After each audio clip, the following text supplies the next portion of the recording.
Hello and welcome to the show. I'm Martin Willis, your host, and happy St. Patrick's Day. And why is my screen blue and not green? Because I was messing around before the show and I can't change it. So I can't even change it back to normal to have my normal background. But that's okay. It's not a bad color. I like it. So just a couple of things. Our guest tonight is Jeff Selver. I'm really looking forward to speaking to him. And this coming weekend, he's going to be out at UFO Con, which I was at last year and spoke at last year. And it's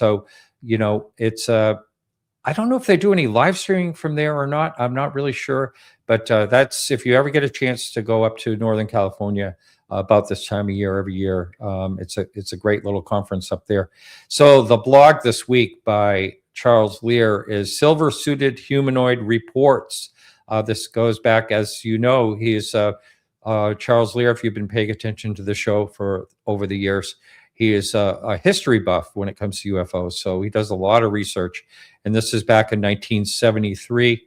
And there were also reports back in 1977. So he reports on all that in this week's blog. And that's over at podcastufo.com. Thank you all for being here. Thank you. Someone said the blue looks good. But yeah, I did try to switch it to green for St. Patrick's Day. It just didn't happen, but that's the way it is. So I'm looking forward to my guests. Just before I forget, next week, I have Jay Hammond on. Now, Jay Hammond is a pre-record because I'm going to be away from all phone service and cell service and everything next week. However, the show's pre-recorded. It's going to premiere at the same time next week. A premiere means you just have to find it on my channel, and it will pop up at the right time, the same time, and you can be in chat and participate in chat just like you always do. And if you are curious what we have going on for shows each week, you can just join our newsletter, which is on our podcast UFO.com website. Over to the right side, you'll see weekly newsletter. Pop your email address in it, confirm it when it sends you a link, and you will get our once a week newsletters with blogs, who the guests are, and things like that. Not too fancy, but at least it keeps you in the loop with what's going on. So next week, again, Jay Hammond, same time, but it's a premiere, and I hope you get in there. I'm going to be away from phone. I will not be participating, but I hope you are in chat. And I know that Dispatch Center, he's always going to be there. He'll be there, and many people that are the regulars, the usual suspects, as they say. One quick little thing, housekeeping here, is, and I know, Christopher, you're in chat, and you really liked the vertical view, the cell phone view. I had many more complaints than people that liked it, so I decided that we are not going to run the vertical view any longer, just with all the complaints I had on it. People not finding the right stream and all that, and getting frustrated. So I am, Monica, welcome. Good to see you. So here we go. Welcome, Jeff. Nice to have you. Yeah, thanks, Martin. Thanks for having me. Yeah, it's good to see you. And Jeff, you have a long history of things been happening all the way back. Well, I say long, but relatively long. 1997, you had something. Is that when things began with you? That's when things began for, yeah, you could say that's where the beginning of the weird. Yeah, you could call it that way. High strangeness. Yeah. And I always like to ask people ahead of time, did you ever have any, interest in the topic of UFOs, et cetera, ahead of time? Yeah. So as a kid, I watched Unsolved Mysteries. Yeah. And then, those kind of books of the strange, Loch Ness Monster, Bigfoot type stuff. Yeah. And that just transmuted to when I was 16 years old. I really wanted to learn more about aliens, actually.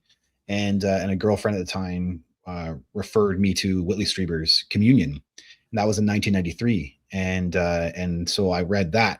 And that actually spawned a contact event behind my life. And at the time, I didn't know it. And so that was it. That was the 3 books. I think you had 3: Communion.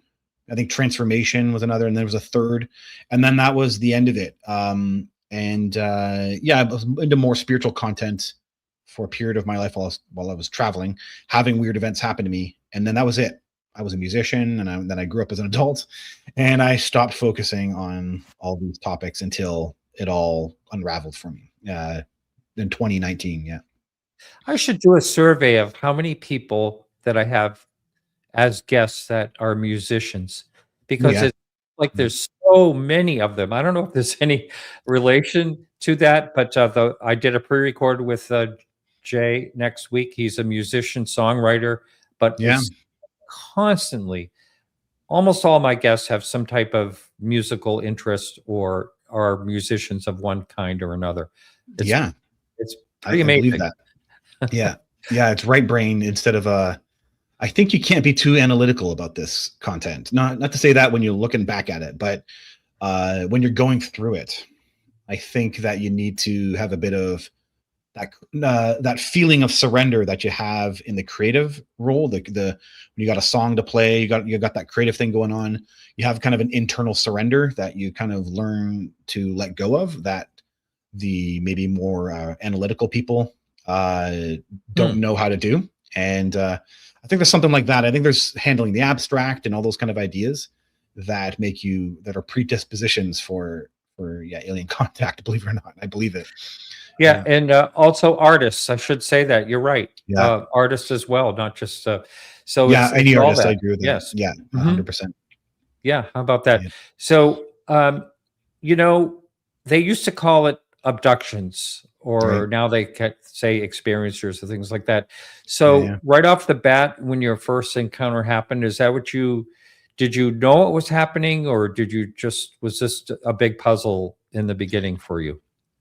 So my whole story here is that a lot of the contact was obscured from, so there really was like two people, me, the guy who was living out his normal life, and then the guy actually having contact. And though the contact was influencing or impacting the other guy would never know about it until many, many a year later. And so when it was happening, the aliens actually framed it that I was one of theirs.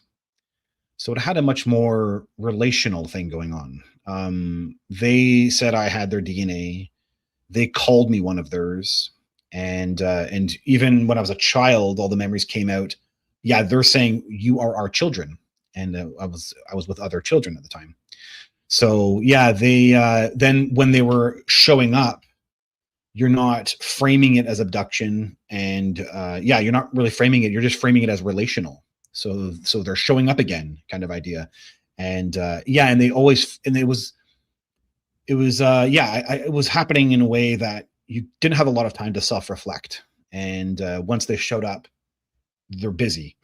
You're busy and they're busy, and they're there to get something, or there's an exchange, or there's information, or something is happening. But I did reflect it. I did call it an abduction, but it didn't. For having no better words, when I was 20 years old and this was happening to me, there was a period where I called it an abduction, but it's not like all these years later you're like, no, that's not an abduction. I think an abduction is being taken against your will, and there was no experience of. There were some rough periods, but in general, I was never being taken against my will. Yeah. Are you saying that you suppressed the memory when you say there are two people? Is that what you mean by that? I didn't suppress the memory, but their world, I think, I think there's several things going on. One is that they gave a command to the 16-year-old before, when it was all kind of starting up, all the contact would start up. They gave the command, and you're also in an altered world. You're in an altered part of your own mind or your own consciousness, and and then they have an ability to make sure you don't look at this. And I agreed. That's the insanity. Looking back all the years later, you're like, oh my God, I'm the one who actually was excited. I was excited, believe it or not. And then they put a command into me at that time. And so if there was missing time, which there was a couple times, I just kind of questioned it and then didn't think about it. It's like that. And then, and then you just move on, and then you forget. And, or you see an orb. I had a close encounter with an orb, and I felt something had happened, and then I just forgot about it. So it's like that. It was events like that were occurring, and I wasn't giving it too much thought. But there was too much variety. Also, the aliens, when they interact with you, they can do a variety of they can be in your life in a variety of different ways. So physical is one of them, but they can pull you out of your body. They can stop time. So there's a variety of things here that when you are young, you don't know what to look for. Yeah, they're interjecting in a variety of different ways, and then you never catch it. And so it's like that. And so when it all gets exposed many a year later, it's like these different means with which they're interacting with me was obscuring my minds in different ways. And they seem to be very intelligent about all that and understand all that. Well, I have seldom, reflected on this type of situation. Often, I mean, that if something like this was happening to myself, I don't know how I could function in society. Or that's why I think you get obscured, because you can't. Yeah, you can't function. It's too extreme. This stuff it's just bonkers.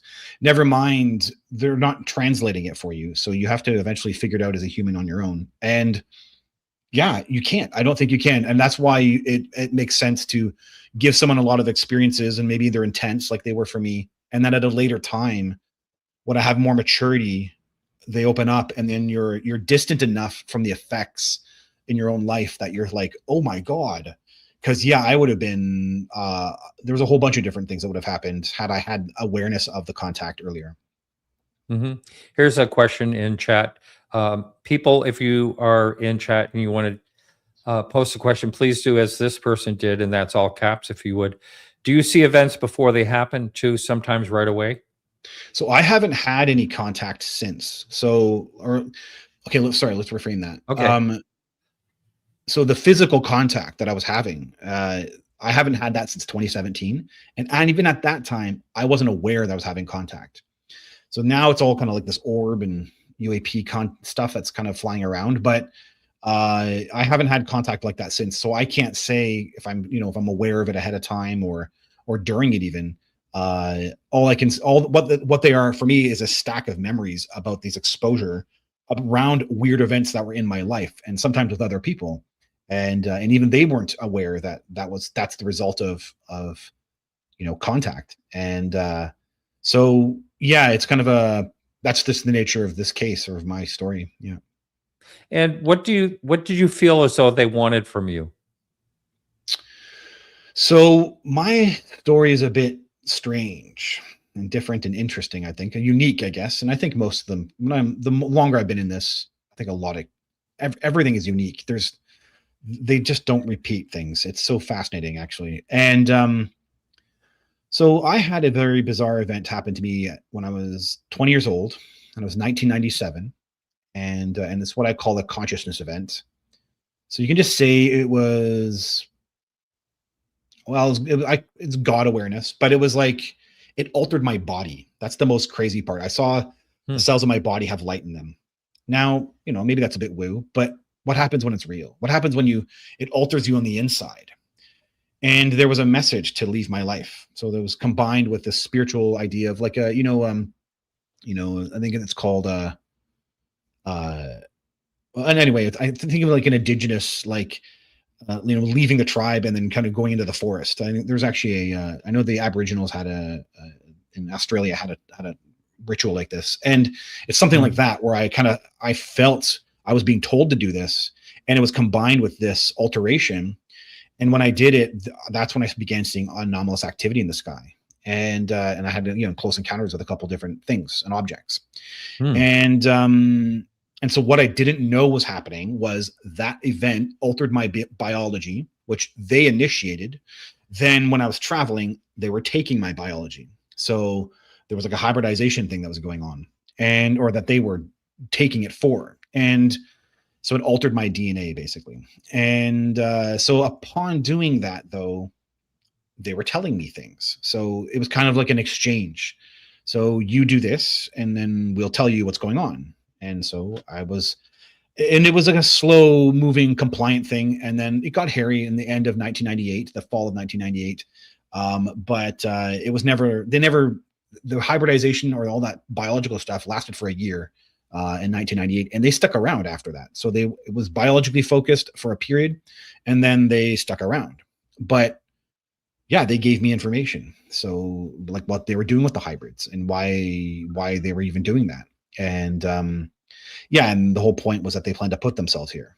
And yeah, so that was the gist of it, is a kind of like then they knew that what was happening here was something unique, I guess, because they're the ones who told me eventually they would come back. So they came back in 2016, and they were the ones saying, your memories are here now. You're able to, access these, and then you need to write it out and tell your world what happened.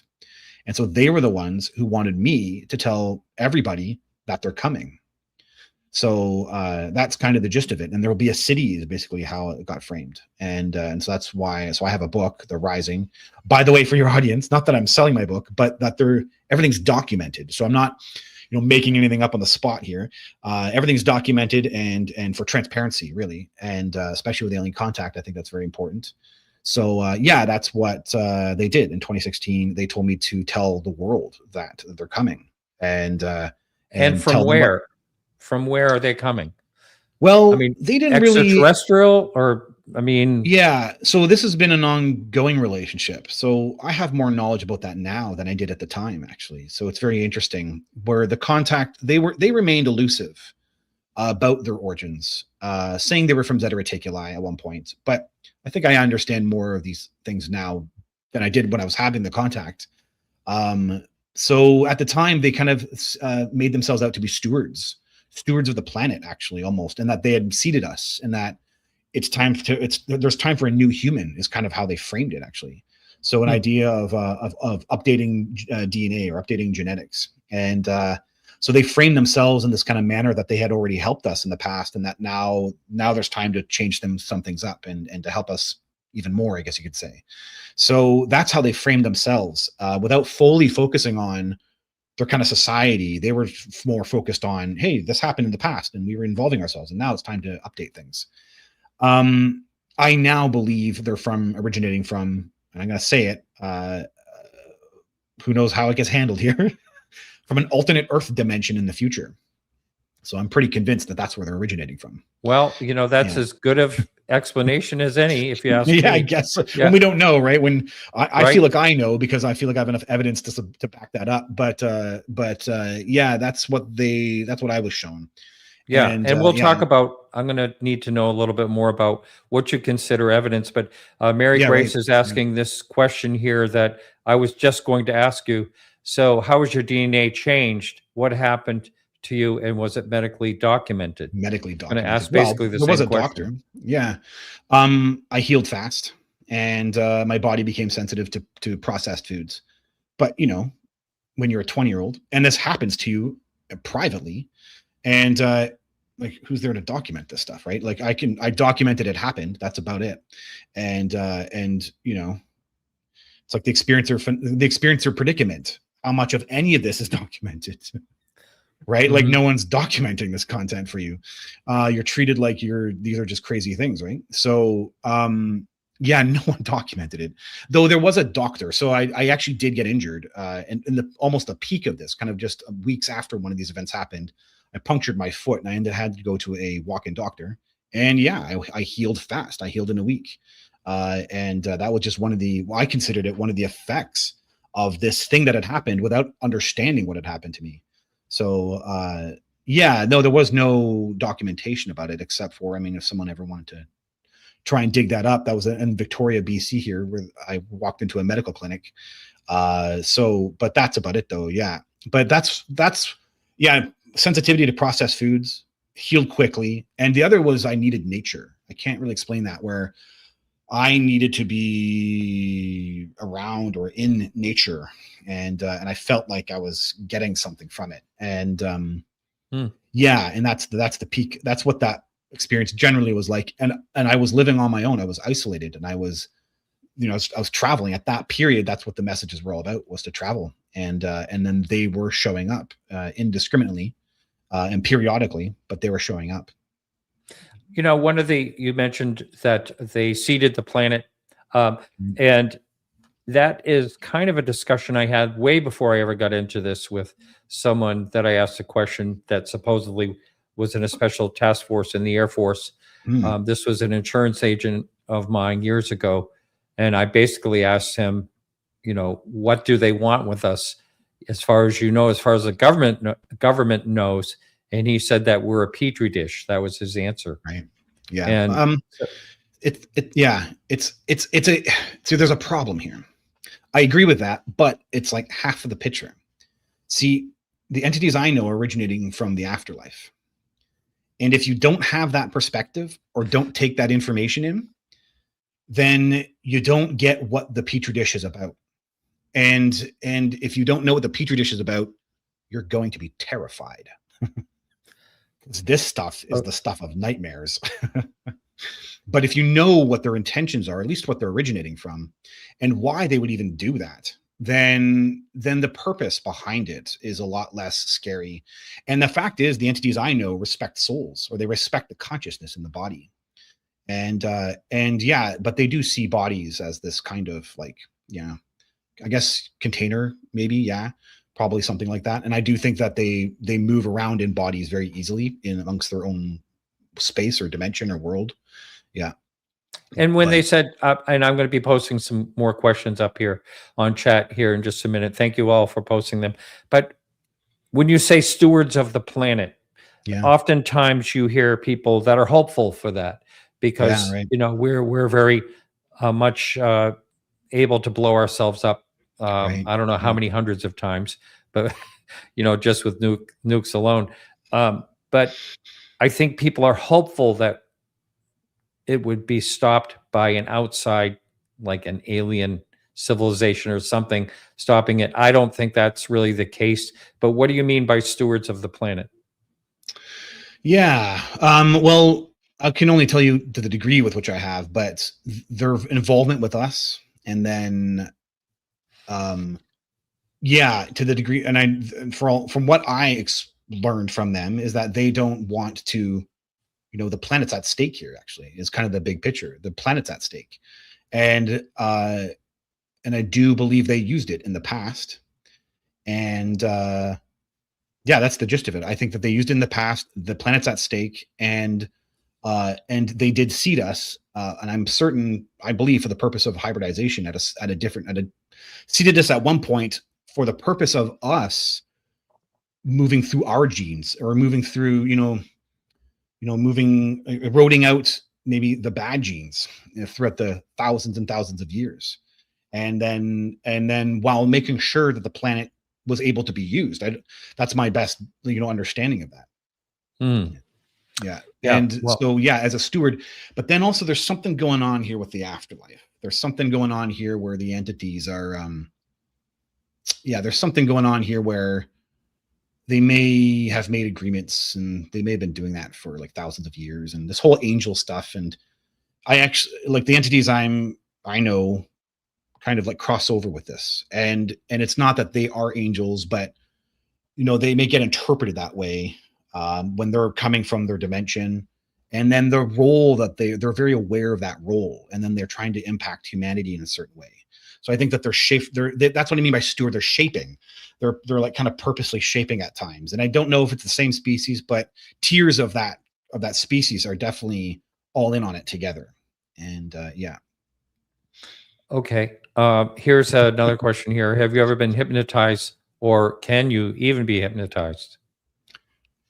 Have I ever been hypnotized? As far as like regression, any of the... okay. For when I went through to understand some of my memories or flashbacks. Yeah. I purposely went into regressions to understand. Regression helped. So I had my own memories of what had occurred, but they were broken. So I didn't understand some of the linear track about a certain contact event. I needed a regressionist to help me with the emotional, to stay in that space.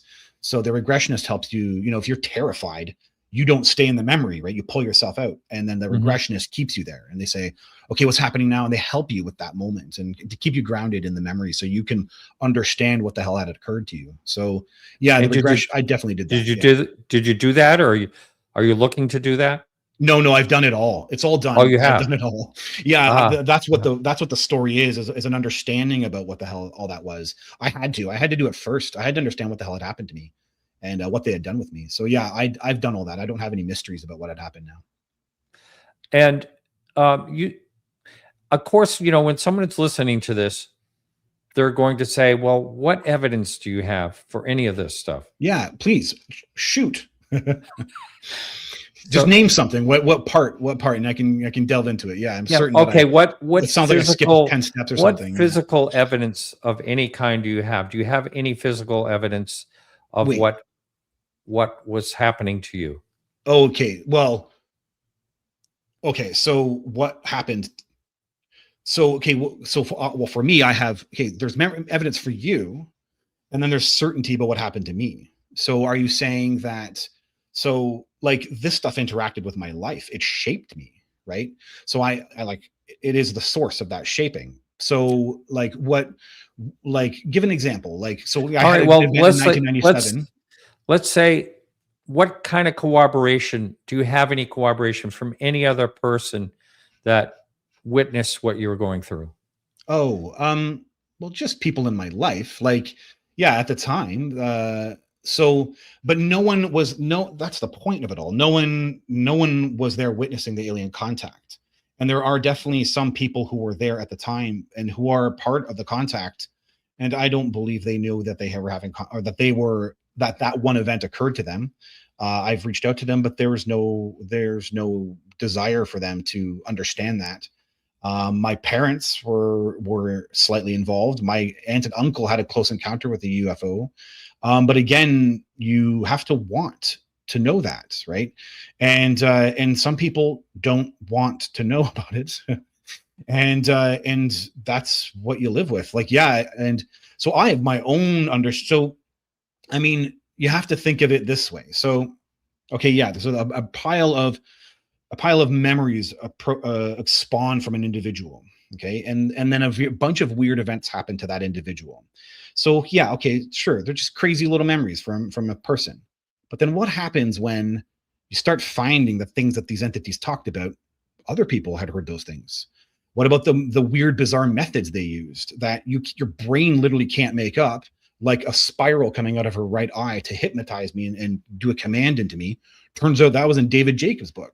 So you get these weird, like, I could say, like, I actually, the game I play is pick a number between 1 and 26, and I have 26 contact events with them. And you pick a number, and I can tell you like 5 corroborations from other contactees or whistleblower content or government docs. Like that's the state I'm dealing with here, where I have all these memories and everything matches.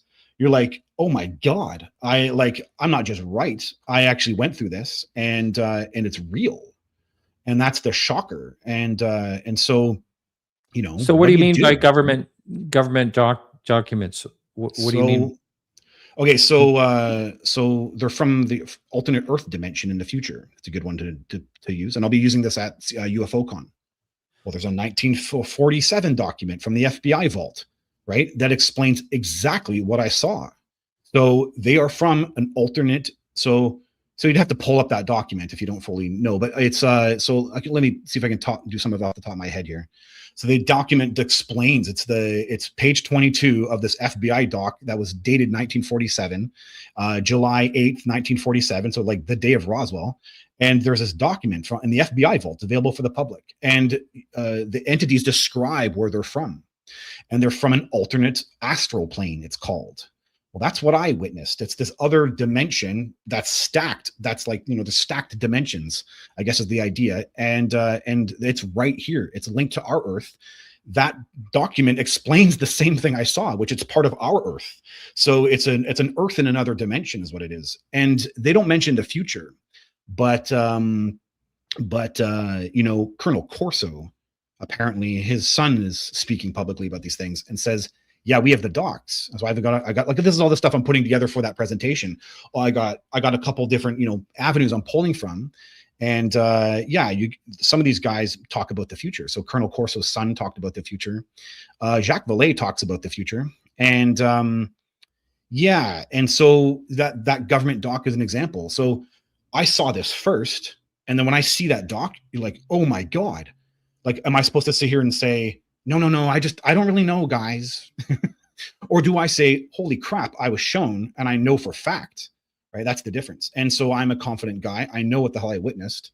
And I say, I know for fact. Now, that's my fact. And I understand that. And so I have to live in a world where people have to interpret that. And then they'll hear guys talk like this. And then eventually they'll figure it out. It's real. And then that's how that will move. But right now it sounds a little bit bonkers, but that's what this is. I know it's coming from an alternate Earth dimension in the future. And then so having that doc, Tom DeLonge was the other one who was the collaboration there.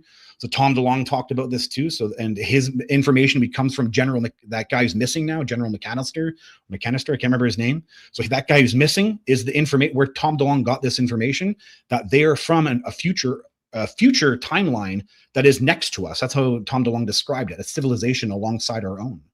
So that's what we're dealing with, is something bonkers like that. So, right. So like, that's what I get. So I have these experiences, these personal things I witness, and then I'm stunned by it, and it's real for me, right? It's shown in a way or displayed in a way that is unequivocal to my personal experience. You could say, oh yeah, they were just playing with your head, I guess. But I haven't found them to be malicious yet. I haven't found them to just play with your head. So everything they've been doing has been very, very purposeful. And so I'm listening to it and I'm trusting it. And then when they do show you something like that, and then all of a sudden you're like, oh my God, there's that doc. Oh my God, that Tom DeLonge guy. Oh my God, that Jacques Vallée guy. Oh my God, that Colonel Corso guy, right? And then I'm now scouring the contactee reports. You got John Mack's reports, and you got Grant Cameron. And contactees often talk about either a future Earth or an alternate Earth. And this is not uncommon. And so that's what's all being compiled in for that UFO Con presentation. And so that's one of the ways. So that's the type of thing I'm dealing with. Of course, it's a private experience, and I can't tell you or give you evidence that that's the case. And that just might be how the phenomenon operates, right? Like, look at all of us, Whitley Strieber and everybody, right? Whitley Strieber did have groups of people who were having experiences with him, but his experiences were a lot more, you could say, less informative and much more just convincing the public that this is a real event. And but there's some people involved with mine. Like, my wife has seen the objects that fly around the home, so she's definitely witnessed them, and I have a lot of them on camera. But there's a lot of information here, and yeah, it's been given to me, and I can't give corroboration for that information. So then, what do you do as a human? Do you just say it didn't happen, or I'm guessing? Right? Because I know for facts a lot of this stuff, because I do learn more eventually that some government guy has got something similar, or some S4 guy, or Linda Moulton Howe shares something with me that matches what I saw in craft. And that's the type of stuff I'm dealing with. So hope that answers. Yep. Okay. So I'm going to pull up a couple of questions that we have here. Have you had any experience with any type of implant? Yes. Yeah. I got some implants. Yeah, I do. Yeah. And what is when I the was 16 years old. What is the purpose of that? Why would you have an implant? I mean, what is the purpose of it? Yeah. I mean, it's not like I was explicitly shown or told, I guess. So when I was 16, they put 2 in my shin, 1 in my ear, and 1 up my nose. And I'll never learn the real reason, but I think that they're probably able to hear through the ear, and the 1 up my nose does seem to interact with I would say that's where the telepathy comes from, or the kind of the more solid form of communication. And then when you're scouring reports, you find I don't know if you've ever seen the documentary David Huggins and Love and Saucers, but same thing. He has very strong telepathy he gets. And he had an object and sized up his nose as well too. And I think that's the origin of that ability is something that they put up my nose, and at a young age, and that impacted or impacts that communication. It may have some role to do with the memory obscuring too. I don't know, but yeah, and maybe they're recording. I mean, that was said to me during one of the contact events, that they were recording information from me. So yeah, so again, like when that whole consciousness event happened and then the biological stuff occurred, they were really interested in taking from me. So that maybe is a part of it too. They were recording things and I'm, you know, some purified body, and they're taking this information, and that's not fully explained why what they're taking or what they're taking it for, but they're taking that information, my lived experiences, I guess you could say. So if they're coming back here and from an alternate Earth, you're saying, is that? It's the best I got. Yeah. Alternate Earth dimension. Yeah. Yeah. And yeah. Are they bringing things back to their future of where they're from? I mean, I know. Isn't it Jim Semivan? Is that his name? CIA guy who says the UFO truth is indigestible. And that's my best guess, is that that's so you have to, like, there's a couple weird things about the phenomenon, right? It's always in control, right? And I think the evidence is in that it's evolving us, right? You know, you got UFO Beyond UFOs, the academic paper or academic book, right? That's focused on 3,000 experiencers, right? And every single one of them, well, a lot of them, you could say, had an expansion of consciousness, right? Psychic abilities and such. And I think that, and you know, you could even say the crashes are their attempt to evolve us, right? So I think I feel I'm of that guy. I'm that guy. I'm on that road that believes that the phenomenon is evolving us while simultaneously remaining in control. And why? Unless something maybe incomprehensible was going to happen, like they were coming here, or some dimension was going to change, the dimensional field or electromagnetic field of the planet is going to shift, or something bizarre that affects humans in a way that makes it okay for them to be here, because you know they're highly telepathic. They're more paranormal. I prefer to use the word paranormal because it's not just telepathy. It's floating. It's turning into orbs. It's total insanity for humans. And they might be making the environment more susceptible or easier to exist in for a being of that nature. And for all we know, it was like that in the past. I don't know, but something like that is occurring. Yeah, where they're kind of coming back and they're shifting things up that might make us, that might be a big shift. I remember Jacques Vallée and I were having a discussion, and this was in Phoenix a number of years ago, and basically, you know, talking about the phenomenon, what it is, and all possibly could be, and all that. And he mentioned, well, I think it could be a lot of things, and then it could possibly be something that we wouldn't understand. That kind of sounds like what you're talking about, something that's very hard to wrap your brain around. Yeah. So, you know, I mean, I have to be open-minded because I certainly don't know what they are. And, you know, so I'm listening to you. I'm not, it's hard to be convinced of anything from anyone, but I'm still, you know, letting you express, you know, what you are expressing. I appreciate it. And that's my role, right? Like that's the role I take on is to warm up some of these crazy, insane ideas. And and please push it on. Like, hey, how do you know that? Or why do you hear that? You know, bringing up Jacques Vallée is really good because, you know, I've actually kind of leaned towards like, hey, his information keeps matching mine. So, so he was at the Soul Conference, and his opening speech at the Soul Conference there, he said something that was very much in line with what is going on in my story. So he said he was at a conference, a computer conference, something like that. It was in San Francisco, and the Bush's science advisor was there, and the UFOs Clinton's science advisor was there, and UFOs got brought up, and the guy gave an analogy about and he called it the UFO problem, which is how I think this has been turned out to be. It's not just cool little aliens. This is a problem for some people. And the analogy was an old man walking down a sidewalk, sees a green glowing object in the forest or in the grass. He goes and picks it up, and it's a frog. And the frog says, "If you kiss me, I'll turn into a beautiful princess and we can marry." And the guy says, "I'm too old for this," and puts the frog in his pocket. And my whole thing is that they want to merge with us. They're bringing themselves here to merge with us. So that sounds about right. Wow. Okay. I don't quite understand this question from Bobby. Bobby's a long time listener. Have you met a family member that has passed with the aliens? Oh, I think Passed away?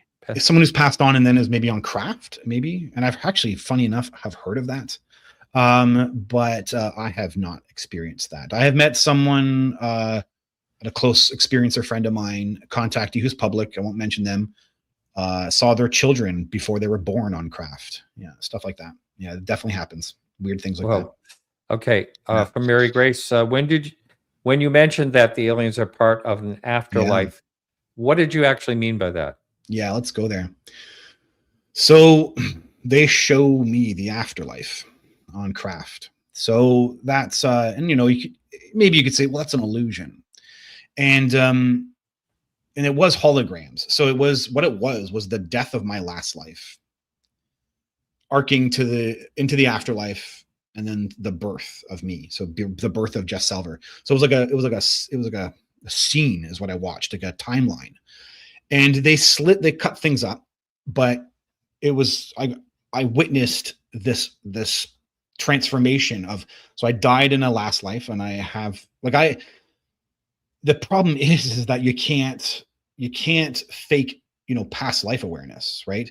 You can't make something up and then have it match what was on what you saw from a different angle or perspective, which is what they did. So like for me, these are internalized experiences. My brain can't make up. And not just that, it was shared. I guess that's the best way of framing it. It was a shared experience. So I was living it while I was witnessing something from my past. So it was like kind of a present moment, past thing crisscrossing at the same time. Anyway, and it went into the afterlife, and then they were there. So the entities are there, and they make agreements with people, and that's what they were showing was. And I have enough internal experience to know, it wasn't fake, it wasn't false. And it also answered a ton of things about my personal life, about how their own engagement with it. So it's, you could say, I'm convinced of that. Sure, you can definitely say that. I'm convinced that they were in the afterlife. And you could say my own oversoul, or this higher energy form of me, who's not me, who plans lives of my life.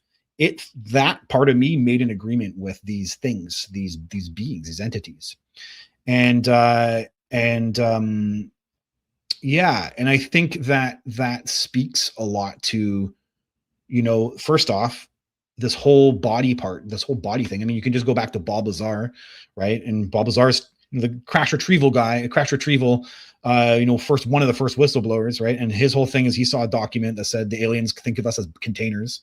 You got the EBO geneticist, you can go down that way if you want to. And he said the humans, they think of us as, they think of human embodiment of spirit as a means of trying to create self-attainment, or as specifically enlightenment is what, but it was using the apotheosis, which is God awareness or God attainment.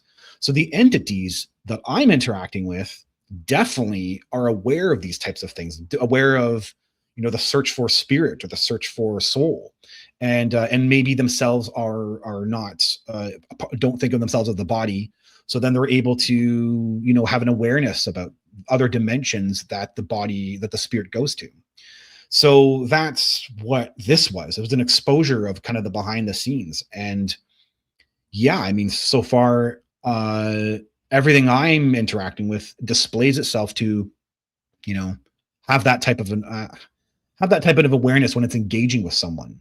It's engaging with someone with a maybe understanding about how they'll impact their lives and what they're doing, what the life of that person is. And, it's not, is it any chance that the aliens chose Whitley Strieber, who was already an author, right? And then made him be which turned out to be a huge book, right? And changed a lot of people, and then brought the aliens awareness to tons and tons and tons of people. And so Whitley Strieber was already an author. So that's kind of like very interesting. Not just that, he was a horror author, and the alien, you have to be able to approach fear with some of this stuff. So there's some interesting things going on there. But regardless, that's my personal experience, is that they're operating from this dimension, or at least that is one of the spaces, you could say. I'm not really clear on how all that gets played out, but yeah, they're very aware of the birth and death life cycle. And then if they're interested in bodies and managing bodies, and then it all starts making sense that they're very aware of this birth and death life cycle process. And they may, and the aliens I worked with or I'm interacting with, make agreements and make agreements with souls to facilitate or do things. But with me, it was to do what ended up happening to me. Now, you mentioned earlier on that it was basically your job to get it out there, to get this out there to everybody. And to what end? To what end? What is how do you mean? Yeah. What is what do they want to achieve in your mind? What would change by getting this out there? I think we're ill-prepped. I think that they knew some of these things. The GOV, they knew some of these details. And, you could say maybe there's some peripheral evidence that they did. Maybe Stargate was the result of alien contact, right? And they learned some things about human consciousness, that kind of stuff. So humans are ill-prepped for this side of the story. And maybe the people in the GOV didn't understand that, or maybe they were religious, right? So then it does interfere with kind of a religious perspective, and it becomes hard to swallow. So when you have a frame of a structure about what you think spirituality is, so then for whatever reason, we're ill-prepped, and I'm convinced we're in the end game. From what they showed me, I'm convinced we're in the end game. We're in a period where we should be more prepared than we are. And so my role is to just talk about my content. And I think the story is laid out, or the sequence of events and what happened to me is laid out in a way that gives me, confidence about what I know is what I feel I know is the nature of the phenomenon. And then what it might be planning. And then, and I can talk freely about my personal experiences. Then that helps educate people. And have you ever tried to reach out to someone like, say Lou Elizondo, or someone, that's really involved or had been involved? I've done talks to MUFON a lot. I've done several talks to MUFON. There's a degree of not knowing who to trust. It's a weird, I don't know who to trust. And I would take on anybody who would approach me. But there's a weird game going on, and I'm not convinced they want all the information out either. I would listen or talk to anybody, but I've considered things like that and then felt not to do that. So I can understand. Yeah. There's a lot of thoughts about that. So I'm going to just pop up this thumbnail right here that the background on this, the graphics person thought that was something that you talked about. Is that so? Is that something you described? Something similar to that? Somewhat interesting. That's a weird synchronicity, but I was working on something just like that just an hour ago. I saw tubes, bodies in tubes. I 100% saw bodies in tubes, and several different occasions. And one, it was like a laboratory, which was my 8. I call it. So I've numbered all my contact events for references, kind of like even scientific reference, so I can go back and talk about things that I learned and understood about what I witnessed. So my 8th contact event, I saw 3 bodies in tubes, and then in the 10th, I saw tubes, rows of hybrids, all in tubes, just like that. Yeah. Okay, so I'm going to pop up some questions we have here as time is moving along here. Are there a set of numbers that you keep coming across? So I can only imagine you're referring to synchronicities, and for me, it's we are creator beings. So if I start making the number 1, have meaning for me, it's an internalized meaning. I'll start seeing number 1 everywhere. Yeah, it starts aligning with different, my phone, or it can be that happens. It happens normally actually. And then if the number 4 takes on meaning, or the number 3, I'll start having these types of synchronicities. Yeah, and I sometimes consider, depending on the number, I look at that. So I can have that. All right. So this person here says basically that you've been giving us general information, and he wants to know an experience, specific experience that you had, Sure. or Yeah. several experiences that you had. And Yeah. just keep in mind, we've got a couple of other questions, and we're almost out of time here. Yeah, how do I do that? I don't even know where to start. So yeah. Go ahead. Yeah. No, go right ahead. I'm relaxed about time. We don't have to. It's not a hard out. So Martin, pick a number between 1 and 26. 26. Number 26. Okay, the last contact event. Okay, so what happened? I got pulled from my bed, and this bed right here, and my wife was sleeping in the bed with me. And so that the night before, I had actually so I had the memories open without knowing I had alien contact. So I didn't know how to look at that. I didn't know how to look at that period of my life. And I felt like I felt something was unresolved, and it kept kind of hitting the back of my mind. And I didn't know what was going on. And I spent the night pulling something out of me that turned out to be related to them. And so they came. And that's a bit too much detail here, but so I got pulled out of my bed, and I awoke kind of in like a haze on a craft, and a single tall gray alien was driving the craft. And then there was a sensation that we were landing or had landed, and I was being pulled out, and I was kind of like dazed. I was kind of in a haze, and I was being floated out, and the alien was walking ahead of me, and I was being floated out, and there was no other aliens. I was how do I explain this? So because everything's related. These aren't single contact events that just are what they are. They're in relationship to the story, or to they're in relationship to my relationship to them. So right, because I'm one of theirs. So they were kind of having their eyes on me. And so yeah, I got basically pulled into a space that I could feel a lot of entities were looking at me. And the room was extremely bright, and I wasn't able to see. So they didn't like that I spent the night before drawing on something, and they were saying, you're going to come back to us soon, but you can't pull on that. But you're going to come back to us soon, was kind of the gist of the telepathy.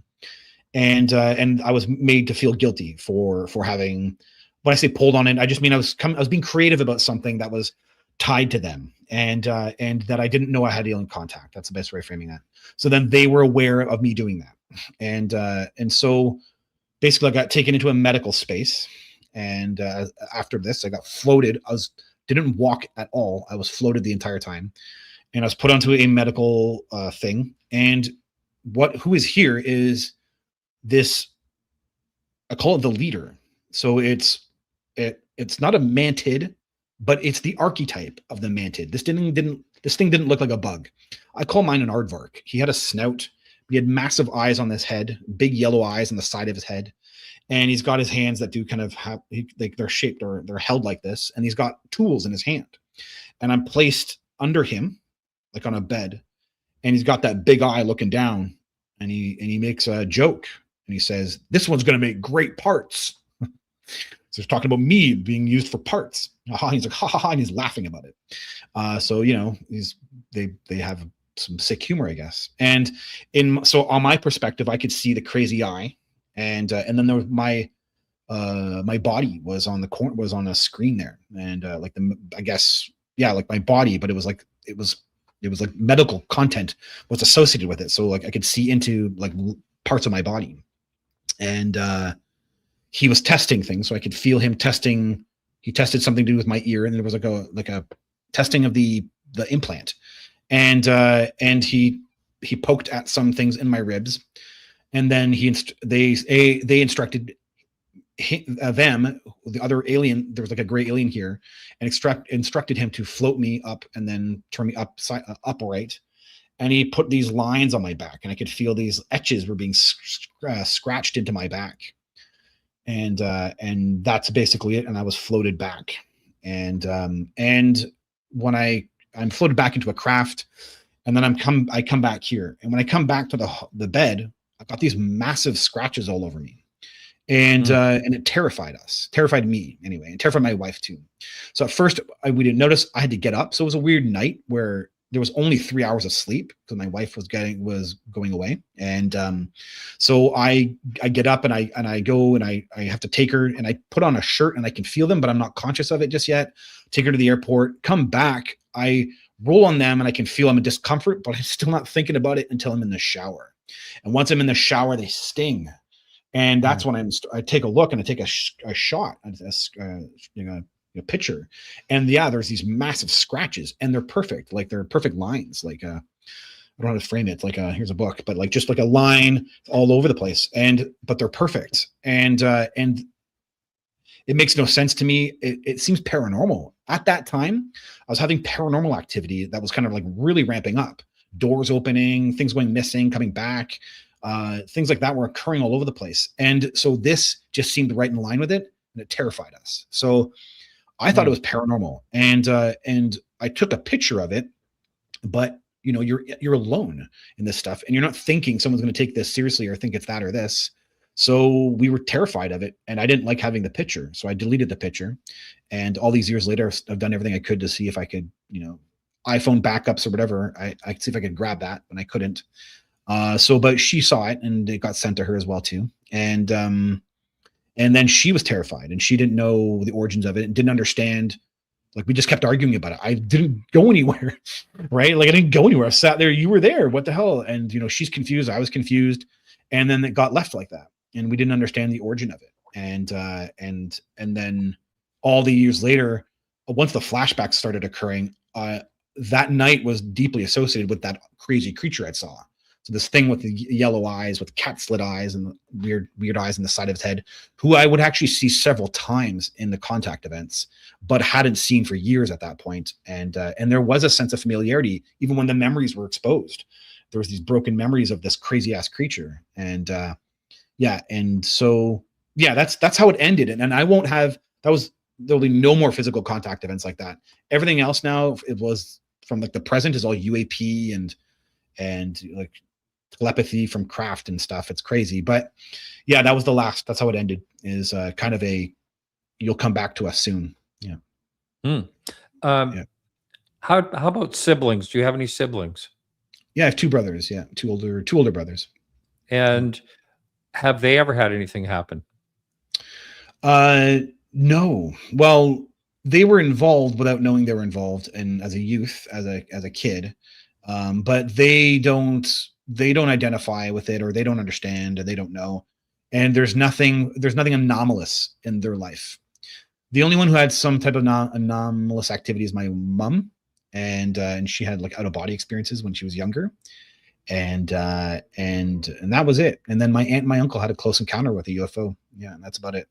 Yeah. And do your brothers know that you talk about this now? Oh yeah. Yeah. I think they just don't know. Okay. They don't know what to make of it. Yeah. Okay. Crazy. And I think there's steps of this too, right? There's, okay, this happened to me. And then there's this happened to me. Oh my God, there's a story, or there's this message behind it. And then there's the third level, which is, oh my God, this happened to me. There's a story about it. Now I got to tell everybody about it. And so when you go down that rabbit hole, they're like, everyone's kind of, oh, okay, whatever you say. And, I dug into some of this, and, in different ways they were around at certain periods, and, they saw some weirdness in my life, but they could never understand how it would be linked up to something like as insane as alien contact. Mm-hmm. Mm-hmm. Yeah. Let's see. This person wanted to know, have you ever had a CAT scan? No, but this is the type of stuff, like I want blood done. Like apparently I have their genetics. I believe it. I felt it. So yeah, please. No, I don't. I've never had a CAT scan. I've never had my DNA taken. I'd like to be hooked up. I'd like to be a laboratory rat regarding all this stuff. Yeah. Well, you better watch what you wish for. I know. Done with it with complete, control. Yeah. And to receive the information. If I don't trust the person, they'll keep it for themselves. Right. So yeah, I got to make sure that we can share this information with the public. Yeah. Here's another question. On the top-down or citizens-up disclosure, can you address the possibility that disclosure cannot and won't be coming from government, but has to come from person by person or gathering minds? What's your Yeah, thoughts on that? unfortunately, I don't believe it can happen. I think that it's funny enough. I have an MBA and I studied leadership and the brain behind leadership. And you need a leader. You need a leader, and you need the world. You need a world leader to address the reality. Without a world leader addressing the reality, you have everyone guessing of what the hell is going on. And even if there's pockets that come up that say this is that, this is this, those pockets don't match other pockets, and then that just creates conflict. And you're having the inconsistency. It's true. There is a degree where we do affect each other, and we are positively affecting each other. But I've been at this for 5 years, and the pockets come up and then they die down. Pockets come up and then they die down. And you do need leadership. You do need a leader to set. Because here's an example. David Grush says NHI. Now everyone says NHI, right? Once that word NHI came in, now we're saying, oh, that's how we frame it, and then we all internalize that information, and that's how we structure or handle some of our information. You need leadership. Otherwise, you're going to have one person say it's this, and then another person say, no, it's that. And the phenomenon is actually hard to contain. So you do need kind of some type of structure of leadership to help with that process. Okay, a couple more questions here. What do the entities call themselves? Yeah, right. What do they call themselves? Or do they? Yeah, I've never heard a name. I've never heard a species name. The impression or at least from my understanding, they are so old that they may not even identify with certain things anymore. They might not identify with some labels like species names. Yeah, it's a great question, and I don't know how they identify themselves. I don't know the answer to that. I just know that they're spirits, so their energy forms, and that's the most of it. And I do understand some of where they're originating from with their quantum stuff or their tech, but that's the gist of it I got. Are you in a dream state during your experiences? Some, but not all. Yeah, some, but not all. Some are in real time with no dream state. Some are in frozen, or they stop time. Can you wrap your head around that? They stop time, and then when they do that, you're in an altered state of your consciousness, but that's not dream state. And I wouldn't even say dream state. I've had bilocated astral projection where you materialize on their craft, insane as it is, and that's not. It's kind of dreamy, but it's not a dream state. So there's not. So it's maybe a little bit of a distinction, but there's a lot of people that believe that there's something going on with time involved in this whole phenomenon. You got it. That's the big there's one. A time element for sure. Yeah. Okay. Another question here from Christopher. In your communication and observation, have you seen or heard agreement or debate between NHI regarding what to do about us, about Earth? Yeah. That's been, you could say, hinted at. Some version of that, I guess you could say, where they do think of us as out of control. Yeah. So like they can't handle us or can't manage us. And I don't mean manage as in control, but maybe can't work with us or can't. How it got framed in contact was your world is under siege from within, and hard decisions will have to be made. Yeah. Yeah. And now when you start unraveling, and if you want to like I don't want to go into the e-files, right? Those e-files, but they knew something about UFOs, and then you start learning Dick Cheney was on top of all this, right? Like there's something going on here where something's under siege. Yeah. They were keeping information from the public, and that's caused problems. Yeah. Sorry, go ahead. Oh no, here's another one here. Have you ran into any that make it clear that they don't like you or are jealous of you in any type of way? No alien has ever been jealous. No, I've never had that. No, it's a really interesting game. Yeah. I think human ignorance has annoyed them, or has annoyed them even with me at times, but there's always a respect of the spirit. This is like, I know it sounds hard to believe, but the entities that I knew respected spirit, and yeah, the human ignorance could piss them off, I think they could get annoyed with human ignorance. And how then, about yeah, our tribal nature, where we're killing each other? I mean, I think anyone would, looking from the outside in, would think, oh, what a mess. These people are so violent, and they try to figure out ways to kill each other. Yeah, stuff like that. For them, it's like kindergarten. Like not killing your same species is like basic fundamental planet stewardship. Mm-hmm. Yeah, and it's stuff like that I'm aware of. There's a degree where humans.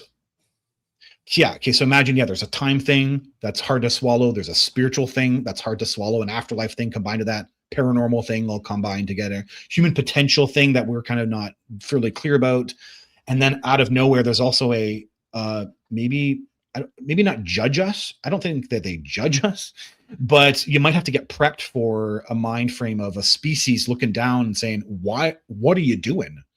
Like as a collective, what are you doing? And I know we have good intentions, but maybe we could have done some things differently. And they're looking and watching that. Yeah. So I think the idea is to get prepared for something like that. Very interesting. Well, it's been really a very curious and interesting conversation, I have to say. Yeah, I appreciate it, Martin. Yeah. Thank you. And have a great time this weekend. It's a great little conference you're going to. Yeah. Thanks, Martin. Thanks for having me. Thanks, everybody. Thanks for being patient. Yeah, it's good. Yeah, appreciate it. Yeah. All right. Very good. Thank you. All right, everyone. So just remember, next week it's going to be a premiered video. It's already in the can, as they say. And that's with Jay Hammond. And that will be the same time next week. That's 8:00 Eastern here on the YouTube channel. It'll be set as a premiere, but you can join in chat, and it'll be the regular podcast as it is every week. Thank you all for being here. And thanks for the great participation in chat tonight as well. And remember, everyone, to keep your eyes to the sky.